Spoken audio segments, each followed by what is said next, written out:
일과 뭐 인생, 삶 간의 밸런스에 대한 겁니다. 워라밸이 중요해진 이유는 뭘까? 안과의사 김무현을 구독하세요. 오늘부터 안과의사 김무현 이 유튜브 사이트가 포맷을 크게 한번 바꿔서 정보 전달에서 공감이라는 형태로 변신을 한번 해보는 걸로 이번 시간은 그렇게 한번 시작해 보려고 합니다.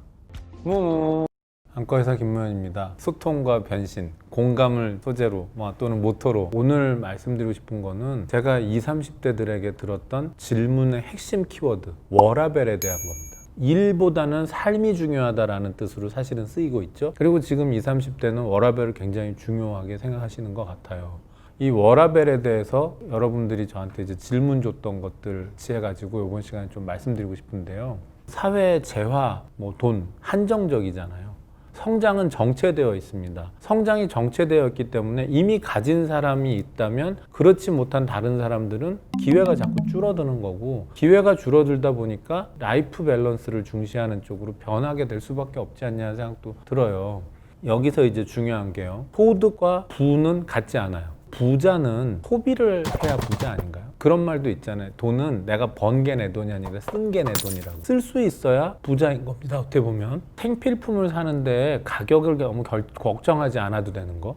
네, 어떻게 보면 그게 부자의 기준일 것 같아요. 내가 먹고 싶은 거나 입고 싶은 거나 이런 꼭 생활에 필요한 필수품을 사는 데 있어서는 손을 떨지 않고 결제할 수 있는 거. 소비의 자유를 얻은 상태. 빈곤한 것 중에 제일 큰 게요, 상대적 빈곤입니다. 비교가 완전히 똑같이 되는 기준에서 뭘로 비교가 되냐면 결국 소비력으로 되는 거잖아요. 나는 이탈리아 가서 명품 시계와 백을 사서 저 사람은 그렇지 못하고 이런 것들로 비교를 하는 거니까 이 소비를 하려면 말이죠, 쌓여있는 부에서 꽃감 빼먹듯이 하다 보면 빈대떡 신사가 되는 거죠. 소득이 있어야 소비는 할 수 있어요. 소비를 하고 남는 소득이 쌓여야 부가 되고, 부가 돼야 소비로부터 자유로워지고 이런 겁니다. 여러분의 인컴을 올리기 위해서 노력을 해야 되는 것도 맞고요. 소비를 과하게 해서 부가 만들어질 수 있는 시간을 저 뒤로 보내는 것도 한심한 것 같아요. 여러분들이 현명하게 결정해야 되는 부분이라고 생각이 됩니다. 대출은 이런 거 있죠. 광고. 은행 체크카드만 있어도 500은 하루면 돼. 이러고 광고하는 것도 있습니다. 대출해주는 회사들 대부분 일본계 대부업체예요. 일본이 금리가 낮으니까 그걸 가지고 와서 한국에서 고금리 대출 장사를 하는 거고요. 여러 개 브랜드가 있는데 사실 위에 올라가면 거의 한두 개 회사더라고요. 근데 이것도 어떻게 보면 일종의 기생 영업 같은 겁니다. 이 사람한테 돈을 빌려줘도 되는지 아닌지 판단하는 제일 중요한 게 뭐겠어요? 신용평가죠. 그럼 신용평가를 이런 대부업체가 제대로 하나요? 안 합니다. 안 하고서 막 빌려주죠. 그래도 뭔가 믿을 구석은 있어야 되니까 은행에서 신용카드를 만들어줬는지 체크카드를 만들어줬는지 이런 거 확인하는 겁니다. 그러면 자기들이 해야 되는 중요한 부분을 남의 정보를 이용해 떼치기 하고 있는 거 아닌가요? 일본계 대부업체가. 거기에 많이들 가서 쓸 수밖에 없는 이유가 있죠. 급전이 필요할 때도 당연히 있죠. 그리고 정말 어려울 때 우산을 씌워주는 그런 은행이 많지 않다 보니까 갈 수밖에 없는 것도 있을 거 아닙니까? 근데 20, 30대에 아직 부를 형성하는데 다 이루지 못한 분들은 조금 고민해 보셔야 되는 게 요거 하나는 있어요. 만약에 내 소비 패턴에 문제가 있어서 일본계 대부업체로부터 단기 대출까지 받아가면서 어쨌건 소비를 유지하기 위해서 지금 애쓰고 있는 거라면 그거는 잘못된 것 같아요. 왜냐하면 고금리 대출을 쓰면 내 소득 중에 상당 부분을 그 물건도 아닌 이자에다가만 또 줘야 되잖아요. 그럼 언제 부가 만들어집니까? 밸런스 있게 워라밸에서 되게 중요한 거는 소득과 소비 간의 밸런스도 되게 중요한 겁니다. 만약에 거기에서 실패해버리면 그러면 진짜 자연인으로 살 수밖에 없어요. 사회에 막 시작하는 청춘들 정규직이 됐던 전문직이 되면 너무 신나죠. 그렇겠죠. 지금 같은 사회에서. 그럼 신분이 안정됐으니까 신용카드가 막 발급이 될 거고, 와 나는 할 수 있어 라는 것들도 있을 거고, 내가 소비를 이제 해볼 수 있어 라는 것도 있을 겁니다. 그러다가 얼마나 많이 문제가 생깁니까?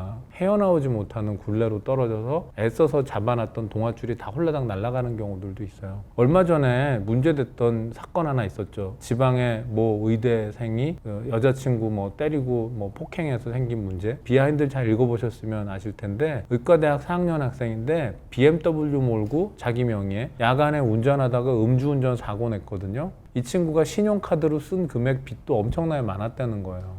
이게 정상적입니까? 급여를 한 푼도 받지 않는 학생인데, 자, 앞으로 나는 부자가 될 수 있어라는 기회만 있었지 아직 소득도 들어오지 않았는데 소비의 늪에 빠진 거죠. 지금은 이제 면허증 자체가 없어지는 상황이 됐으니까 아까 제가 말씀드린 수두룩으로 간 겁니다. 자, 이런 일은 없어야 될 거라는 거를 꼭 말씀드리고 싶네요. 하루를 살아가는 데 있어서 어떤 것을 힘으로 살아가느냐, 그런 질문을 주셨는데요. 각자의 가치관에 따라 다 다를 겁니다. 제 생각에는요, 우린 책임 때문에 살죠. 그건 이제 저희 세대의 특징일 수도 있는 것 같아요. 행복하기 위해서, 즐겁기 위해서 사는 사람만 있는 건 아닐 거고요. 책임져야 하는 일들을 해야 되기 때문에 산다. 근데 그 와중에도 소소한 행복을 가급적 찾아본다. 저는 그런 것 같습니다. 발전의 동기가 뭐냐라는 거를 누가 술자리에서 한번 물어봤는데 저 빚이라 그랬어요. 빚을 지면 발전하게 돼요. 근데 그 빚에는요, 은행빚만 있는 게 아니고 말빚도 있고요, 사람빚도 있는 겁니다. 우리 병원에 청춘을 바치고 10년씩 일한 사람들이 나중에 병원 꼬라지가 엉망이 되는 것을 보고 싶어 하지 않거든요. 제가 그 사람 인생 청춘의 빚을 제가 진 거고, 그 다음에 제가 많은 사람들한테 약속한 게 있으면 그건 말빚이 되는 거고, 또 은행빚 제일 무섭죠. 근데 그 빚을 갚으려면 또 열심히 일을 해야 될 거고, 그 빚 가지고 소비에다 한 게 아니라 투자를 했다면, 저희 병원은 없는 기계가 없는 병원이죠. 기계빨로 정말 어마어마한 기계 장비들을 마구마구 잘 사드리고 세팅을 많이 합니다. 공짜 아니잖아요. 예. 그런 걸 해서 좋은 서비스를 만들어내는 거죠. 유명한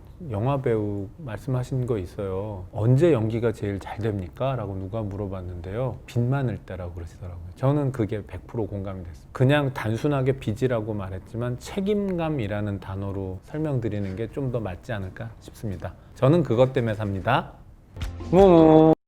그 룰라 이상민 씨 있잖아요. 예, 그분은 사실 개인이 감당하기에는 상상을 초월하는 정도 금액의 빚을 지셨더라고요. 근데 대개 보면 빚이라는 게 원금이 있는데 그걸 빨리 못 갚으면 이자가 늘고 그게 더 불구불구 정말 눈덩이처럼 늘잖아요. 실제 그분이 받아서 본인이 소비한 양에 비해서 갚아야 될 게 훨씬 많아진 상태. 대개 그 정도가 되면 그야말로 포기하죠. 파산 신청을 하기도 하고, 그래서 나 빚 못 갚겠다고 하기도 하고, 도망가는 사람도 있죠. 콘서트장에서 현금 뿌리고 뭐 보석 주렁주렁 달고 다니다가 나중에 보니까 그 사람은 보석 빌린 값을 안 갚고 뭐 소송도 걸려 있고, 그렇게 빚에 대해서 무책임한 사람도 있는데 이상민 씨 같은 경우는 그 빚을 꾸역꾸역 해서 다 갚았더라고요. 빚에 대한 책임감이 아니라 다른 사람에게 피해를 주면 안 되고 자기를 믿었던 사람들의 신뢰에 대한 빚, 그걸 갚은 겁니다. 그런 힙합 가수 하다가 예능인으로 그렇게 성공한 사람이 어디 있습니까? 잘 됐잖아요. 그리고 모두가 다 그분 다작하고 출연 많이 해도 응원해 주잖아요.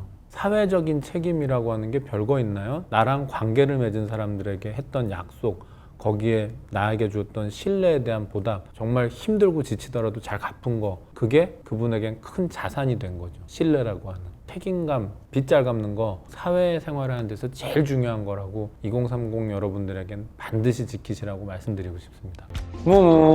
돈이 되게 많으면요, 엄청 행복할 거냐, 이건 좀 다른 문제 같아요. 부자가 꼭 행복한 것은 아니기 때문에 행복할 수 있는 부의 조건을 잘 만드는 건 되게 중요할 것 같아요. 저녁이 있는 삶도 되게 중요하죠. 내가 해야 되는 책임감을 다 해서 나는 이 정도면 열심히 살았고 난 지금 마음 편해 라고 할 수 있는 마음의 자유, 남이 나를 바라볼 때 저 스크루지 같은 놈이라고 바라보지 않도록 주변과 관계도 잘 관리하고 남들한테도 좀 잘해주면서 사는, 그래서 타인의 시선으로부터의 자유가 있어야 행복하니까 그때쯤 되면 아마 워라밸도 좋고 행복하지 않을까. 근데 그런 밸런스가 없이 돈만 많고 괴롭혀가면서 억지로 내 것만 만들었을 때 그런 부자는 부자도 아닌 거죠. 행복하지 않고. 가지고 있는 게 많고 지켜야 될 게 많을수록 겁이 많아지고요. 여기저기 아쉬운 소리하고 부탁할 일은 아마 더 많아질 겁니다. 내가 가진 게 없어, 대신에 난 마음은 편해. 그게 아마 현실적으로 훨씬 맞겠죠. 근데 이제 그건 선택은 여러분들의 몫입니다. 이런 기회에 정부가 해줘야 될 게 뭘까 갑자기 제가 생각을 해봤었거든요. 오늘 방송을 준비하다가 생필품 가격을 싸게 해주는 건 정부의 몫인 것 같아요. 모두가 다 소득이 많을 수는 없습니다. 모두가 다 부자일 수 없고요. 먹고 사는 문제, 입는 거, 주거비, 기본적인 수준이 가능하도록 어쨌건 공급을 많이 해줘서 먹고 사는 문제에 대한 스트레스를 낮춰주면, 그것만 해결되면 스트레스를 감당하고라도 더 부자가 되려고 갈지 아니면 이 정도에서 건강한 사회인으로 갈지 그건 각자의 선택에 따라 맡기는 게 좋지 않을까요? 근데 만약 먹고 사는 문제 자체에 너무 힘들어져 버리면 그럼 모두가 다 불행한 지치는 레이스를 해야 되잖아요. 세금 이런 거 갖고 낮아지진 않는 것 같고요. 어떻게든 공급을 많이 해서 해결해 주는 방식이 좀 필요하지 않을까. 마지막으로 그 말씀 드리면서 2030으로부터 질문받은 내용들을 정리하여 말씀드리는 첫째 편 시간은 이렇게 마무리 짓고 싶습니다. 안과의사 김만을 검색하세요.